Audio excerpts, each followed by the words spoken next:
Now, you know, earlier this month we launched a series. It was called Watch with Dan, right? A new take on a bit of a classic book club. So I recommended 4 documentaries to you. Here we go. Here's what we all watched through the month of February. My Octopus Teacher, which was the story about a man and an octopus. You all laughed at me. The Way I See It, about photographer at the White House for Ronald Reagan and for President Barack Obama, and Shawn Mendes in Wonder, who I became a fan of. Then we actually watched this one together, which was I Am Not Your Negro in honor of Black History Month.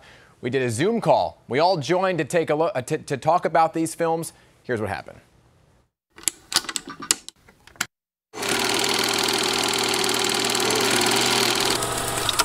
Hi, everyone. How are you? Hey, Dan. The discussion started with my first pick, My Octopus Teacher, a story about a man who forges a relationship with an octopus. When you mentioned it on TV, I laughed really bad. Everybody laughed. Because it's like, what? And then the same day I watch it, I cry. Yeah. It's a hard thing to explain, but sometimes you just get a feeling and you know there's something to this creature that's very unusual. One thing that I thought about was, as others have said, but it's like, it's an animal that we don't necessarily think about in relationship to pets or human-animal relationship. A couple things caught me on that movie. Number one, when an animal invites you and trusts you into their world, that's phenomenal. Yeah. But the most breathtaking moment that I had of that movie was towards the very end when he said the last time that he held her, and that animal flew up, that creature flew up, and where did it attach? It attached directly over his heart. And I felt that he did that because that animal could feel his heartbeat. Then we discussed The Way I See It, a film about former Presidents Obama and Reagan's photographer. I thought it was just amazing how, yeah, he captured images, but he actually captured a lot of feeling. The job of the chief official White House photographer is to make authentic photographs. It painted a different picture of their personal lives and what goes on day to day. We don't get to see that. Next up was a discussion about Shawn Mendes in Wonder, a look behind the fame. We're on a 104-show tour, and it's pretty intense all the time. But this isn't a story about a famous musician.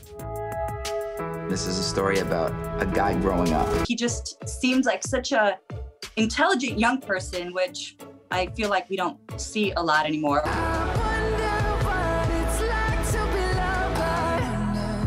He was so intelligent and so humble. And my favorite part of the documentary was actually when he does go home and he just runs into his old like soccer field or wherever they were behind the school. And it was just such a beautiful moment. And I was just like, oh my God, he's like a regular person. And then we moved to I Am Not Your Negro, a film about the history of racism in the United States through novelist and playwright James Baldwin's eyes. If any white man in the world says, give me liberty or give me death, the entire white world applauds. When a black man says exactly the same thing, he is judged a criminal and treated like one. I just thought the juxtaposition was powerful, to say the least. I don't know if anybody else has any thoughts just overall on your first kind of glance at it on what changed and what didn't change. Yes, we can point to the Obamas, we can point to the Jay-Z's, the Oprahs. But when you look at the vast majority of working class and low-income Black folks and Latinx folks around this country, except for other people of color, not much has changed. You don't realize how young those leaders were. Martin Luther King and Malcolm X. You don't really realize, I'm almost the same age as them. And I'm just thinking, wow, you know, amazing how young they were and had that drive and that vision. And just to agree with what everyone's saying here is, you know, we've come a long way, but in a lot of ways we haven't come far at all. And there's a long way to go. And I think it really is these kind of discussions that, and opening up and talking to one another and getting to know each other more closely is the best way to understand.